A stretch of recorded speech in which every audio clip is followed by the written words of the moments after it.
ಓಂ ಶ್ರೀ ಗುರುಭ್ಯೋ ನಮಃ. ಫ್ರೆಂಡ್ಸ್, ಎಲ್ಲರಿಗೂ ನಮಸ್ಕಾರ. ಪ್ರೀತಿಯ ಮೇಷರಾಶಿಯ ಆತ್ಮೀಯ ಬಾಂಧವರೇ, ನಿಮ್ಮ ಜೀವನದಲ್ಲಿ ಇದುವರೆಗೆ ಅನುಭವಿಸಿದ ಕಷ್ಟಗಳಿಗೆ ಅಂತ್ಯ ಹಾಡುವ ಸಮಯ ಬಂದಿದೆ. ಮಂಗಳ ಗ್ರಹದ ಆಧಿಪತ್ಯವಿರುವ ನೀವು ಅಪ್ರತಿಮ ಧೈರ್ಯಶಾಲಿಗಳು. ಆದರೆ ಇತ್ತೀಚಿನ ದಿನಗಳಲ್ಲಿ ನೀವು ನನಗೆ ಯಾಕೆ ಹೀಗಾಗ್ತಾ ಇದೆ ಅಂತ ಹತಾಶರಾಗುವುದು ನಮಗೆ ತಿಳಿದಿದೆ. ಇಂದು ಸಂಜೆ 8 ಗಂಟೆಯ ನಂತರ ನಿಮ್ಮ ಅದೃಷ್ಟದ ಬಾಗಿಲು ಅನ್ನೋದು ತೆರೆಯಲಿದೆ. ಈ ವಿಡಿಯೋದಲ್ಲಿ ನಾವು ನಿಮ್ಮ ಜೀವನದ ಆರ್ಥಿಕ, ಕೌಟುಂಬಿಕ ಮತ್ತು ವೃತ್ತಿ ಬದುಕಿನ ಸಂಪೂರ್ಣ ರಹಸ್ಯಗಳನ್ನು ಬಿಚ್ಚಿಡಲಿದ್ದೇವೆ. ಮೇಷರಾಶಿಯವರ ವಿಶೇಷ ಗುಣಗಳು ಮತ್ತು ಈಗಿನ ಪರಿಸ್ಥಿತಿ. ನೀವು ಬೆಂಕಿಯ ತತ್ವದವರು, ಫೈರ್ ಎಲಿಮೆಂಟ್. ಏನನ್ನಾದರೂ ಸಾಧನೆ ಮಾಡಬೇಕು ಎಂಬ ಹಂಬಲ ನಿಮ್ಮಲ್ಲಿ ಸದಾ ಇರುತ್ತೆ. ಆದರೆ ಕಳೆದ ಕೆಲವು ತಿಂಗಳುಗಳಿಂದ ನಿಮ್ಮ ಕೆಲಸಗಳು ಅರ್ಧಕ್ಕೆ ನಿಂತು ಹೋಗ್ತಾ ಇವೆ. ಯಾರನ್ನೋ ನಂಬಿ ಹಣ ಕಳೆದುಕೊಂಡಿದ್ದೀರಿ, ಅಥವಾ ನಿಮ್ಮದೇ ಆದವರು ನಿಮ್ಮನ್ನು ಸರಿಯಾಗಿ ಅರ್ಥ ಮಾಡ್ಕೊಳ್ತಾ ಇಲ್ಲ. ಆದರೆ ಗೆಳೆಯರೇ, ಇಂದು ರಾತ್ರಿಯಿಂದ ಗ್ರಹಗತಿಗಳು ಬದಲಾಗ್ತಾ ಇವೆ. ನಿಮ್ಮ ರಾಶಾಧಿಪತಿ ಮಂಗಳನು ಶನಿ ಮತ್ತು ಗುರುವಿನೊಂದಿಗೆ ಶುಭ ದೃಷ್ಟಿಯನ್ನು ಹಂಚಿಕೊಳ್ತಾ ಇದ್ದಾನೆ. ಇದು ನಿಮ್ಮ ಬದುಕಿಗೆ ಹೊಸ ಚೈತನ್ಯ ನೀಡಲಿದೆ. ಮನೆಯಿಂದ ಹೊರ ಹಾಕಬೇಕಾದ ನಕಾರಾತ್ಮಕ ವಸ್ತುಗಳು, ನಿಮ್ಮ ಪ್ರಗತಿಗೆ ಅಡ್ಡಿಯಾಗ್ತಾ ಇರುವ ಈ ವಸ್ತುಗಳನ್ನು ಗಮನಿಸಿ. ತುಕ್ಕು ಹಿಡಿದ ಕಬ್ಬಿಣದ ವಸ್ತುಗಳು. ಮೇಷರಾಶಿಯವರಿಗೆ ಮಂಗಳನು ಅಧಿಪತಿ. ಮನೆಯಲ್ಲಿ ತುಕ್ಕು ಹಿಡಿದ ಆಯುಧಗಳು ಅಥವಾ ಕಬ್ಬಿಣದ ಚೂರುಗಳು ಏನಾದರೂ ಇದ್ರೆ ಅದು ನಿಮ್ಮ ಕೋಪವನ್ನು ಹೆಚ್ಚಿಸುತ್ತೆ ಮತ್ತು ಅಪಘಾತಗಳಿಗೆ ದಾರಿಯನ್ನ ಮಾಡಿಕೊಡುತ್ತೆ.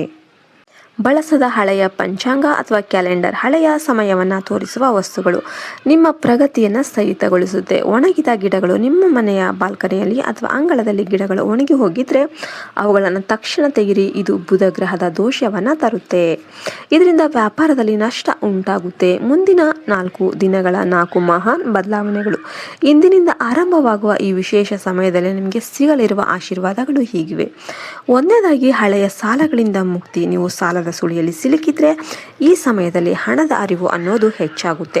ಬರಬೇಕಾಗಿದ್ದ ಬಾಕಿ ಹಣ ಅನಿರೀಕ್ಷಿತವಾಗಿ ನಿಮ್ಮ ಕೈ ಸೇರುತ್ತೆ. ಇದರಿಂದ ನೀವು ನೆಮ್ಮದಿಯ ನಿಟ್ಟುಸಿರನ್ನ ಬಿಡ್ತೀರಾ. ಇನ್ನು ಉದ್ಯೋಗ ಮತ್ತು ವ್ಯಾಪಾರದಲ್ಲಿ ಜಯ. ಕೆಲಸ ಇಲ್ಲದೆ ಅಲಿಯುತ್ತಿರುವವರಿಗೆ ಅಥವಾ ಪ್ರಮೋಷನ್ಗಾಗಿ ಕಾಯ್ತಾ ಇರುವವರಿಗೆ ಸಿಹಿ ಸುದ್ದಿ ಅನ್ನೋದು ಸಿಗುತ್ತೆ. ವ್ಯಾಪಾರಿಗಳಿಗೆ ಹೊಸ ಕಸ್ಟಮರ್ಗಳು ಸಿಗ್ತಾರೆ ಮತ್ತು ನಿಮ್ಮ ಲಾಭದ ಪ್ರಮಾಣ ಅನ್ನೋದು ದುಪ್ಪಟ್ಟಾಗುತ್ತೆ. ಕೌಟುಂಬಿಕ ಸುಖ. ಪತಿ ಪತ್ನಿಯ ನಡುವೆ ಇದ್ದ ಸಣ್ಣ ಪುಟ್ಟ ಭಿನ್ನಾಭಿಪ್ರಾಯಗಳು ದೂರ ಆಗುತ್ತೆ. ಮನೆಯಲ್ಲಿ ಶುಭ ಕಾರ್ಯಗಳು ನಡೆಯುವ ಬಗ್ಗೆ ಚರ್ಚೆಗಳು ಅನ್ನೋದು ಆರಂಭವಾಗುತ್ತೆ. ಮಕ್ಕಳಿಂದ ನಿಮಗೆ ಹೆಮ್ಮೆ ತರುವಂತಹ ವಿಷಯಗಳು ಕೇಳಿ ಬರುತ್ತೆ. ಇನ್ನು ಶತ್ರುನಾಶ. ನಿಮ್ಮನ್ನು ತುಳಿಬೇಕು ಅಂತ ಪ್ರಯತ್ನ ಮಾಡ್ತಿದ್ದವರು ತಾವಾಗಿಯೇ ಹಿಂದೆ ಸರಿತಾರೆ. ನಿಮ್ಮ ವ್ಯಕ್ತಿತ್ವ ಎಷ್ಟು ಪ್ರಭಾವಶಾಲಿಯಾಗಲಿದೆ ಅಂದರೆ ನಿಮ್ಮ ವಿರೋಧಿಗಳು ಕೂಡ ನಿಮ್ಮನ್ನು ಕಂಡು ಹೆದರ್ತಾರೆ. ಮೇಷರಾಶಿಯವರಿಗೆ ಪ್ರಮುಖ ಎಚ್ಚರಿಕೆಗಳು. ಅದೃಷ್ಟ ಬಂದಾಗ ನಾವು ಕೆಲವು ತಪ್ಪುಗಳನ್ನು ಮಾಡ್ತೇವೆ. ಅವುಗಳನ್ನು ತಪ್ಪಿಸಿ. ಕೋಪ ನಿಯಂತ್ರಣ ಮಾಡಿ. ನಿಮ್ಮ ಆತುರದ ನಿರ್ಧಾರ ಮತ್ತು ಸಿಟ್ಟು ನಿಮ್ಮ ಕೈಗೆ ಬಂದ ತುತ್ತನ್ನು ಬಾಯಿಗೆ ಬರದಂತೆ ಮಾಡಬಹುದು. ತಾಳ್ಮೆಯಿಂದ ಇರಿ. ಗೌಪ್ಯತೆ ಕಾಪಾಡಿ. ನಿಮ್ಮ ಯೋಜನೆಗಳನ್ನು ಎಲ್ಲರ ಮುಂದೆ ಹೇಳ್ಕೊಳ್ಳೋದಕ್ಕೆ ಹೋಗಬೇಡಿ. ಕೆಲಸ ಪೂರ್ಣವಾಗುವವರೆಗೆ ಅದನ್ನು ರಹಸ್ಯವಾಗಿಡಿ. ಆರೋಗ್ಯದ ಕಡೆ ಗಮನ. ತಲೆನೋವು ಅಥವಾ ಕಣ್ಣಿನ ಸಮಸ್ಯೆಗಳು ನಿಮ್ಮನ್ನು ಕಾಡಬಹುದು. ಸರಿಯಾದ ನಿದ್ದೆ ಮತ್ತು ಆಹಾರ ಕ್ರಮವನ್ನು ಪಾಲನೆ ಮಾಡಿ. ಇನ್ನು ಇದಕ್ಕೆಲ್ಲ ಪರಿಹಾರ ಮತ್ತು ಪ್ರಾರ್ಥನೆ. ಈ ಶುಭ ಫಲಗಳು ನಿಮಗೆ ದಕ್ಕಬೇಕಂದ್ರೆ ಈ ಕೆಳಗಿನ ಕೆಲಸಗಳನ್ನು ಮಾಡಿ.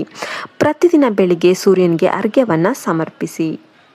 ಹನುಮಾನ್ ಚಾಲಿಸವನ್ನು ಪಠಿಸಿ. ಹನುಮಂತನ ಭಕ್ತರಿಗೆ ಮಂಗಳ ಗ್ರಹದ ದೋಷನ ತಟ್ಟೋದಿಲ್ಲ.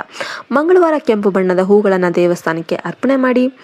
ಕೊನೆಯದಾಗಿ ಫ್ರೆಂಡ್ಸ್, ಮೇಷರಾಶಿಯವರಿಗೆ ಇದು ಸುವರ್ಣ ಕಾಲ. ಈ ಮಾಹಿತಿಯನ್ನು ಕೇವಲ ವಿಡಿಯೋವಾಗಿ ನೋಡದೆ ನಿಮ್ಮ ಜೀವನದಲ್ಲಿ ಅಳವಡಿಸಿಕೊಳ್ಳಿ. ಈ ಬದಲಾವಣೆಯನ್ನು ಸ್ವೀಕರಿಸೋದಕ್ಕೆ ನೀವು ಸಿದ್ಧರಿದ್ದರೆ ಕಮೆಂಟಲ್ಲಿ ಜೈ ಬಜರಂಗಬಲಿ ಅಂತ ಬರೀರಿ. ನಮ್ಮ ಚಾನಲ್ಗೆ ಸಬ್ಸ್ಕ್ರೈಬ್ ಆಗುವ ಮೂಲಕ ನಮ್ಮ ಕುಟುಂಬದ ಸದಸ್ಯರಾಗಿ. ನಿಮ್ಮ ಪ್ರತಿ ಸಬ್ಸ್ಕ್ರಿಪ್ಷನ್ ಕೂಡ ನಮಗೆ ಹೆಚ್ಚಿನ ಶಕ್ತಿಯನ್ನು ನೀಡುತ್ತೆ. ಧನ್ಯವಾದಗಳು. ಜೈ ಹಿಂದ್, ಜೈ ಭಾರತ್ ಮಾತಾ. ಹರಿ ಓಂ ತತ್ಸತ್. ಸರ್ವೇ ಜನೋ ಸುಖಿನೋ ಭವಂತು.